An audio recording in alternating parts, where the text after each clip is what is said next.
Un petit air de carnaval dans les rues de Saint-Gilles, mais la comparaison s'arrête là. Exclusion, chasse aux chômeurs.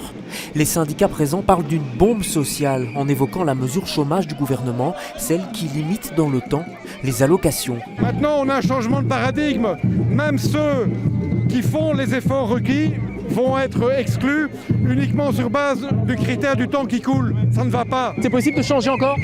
Le combat syndical, c'est un combat de tous les jours, donc il y a toujours possibilité de faire les choses. Et ce dont on est certain, c'est évidemment en termes de précarité, en termes de pauvreté, ça on est certain de ces effets-là, et ce sont des effets qu'on ne veut pas accepter, qu'on veut combattre très fortement. Inquiétude partagée sur le terrain, notamment dans les ASBL qui travaillent avec les chômeurs et les personnes précarisées et qui avaient tenu à être présents. Les personnes qui sont plus précarisées, en général quand ils ont un emploi, ils sont les premiers à les perdre et ce sont les derniers à l'obtenir.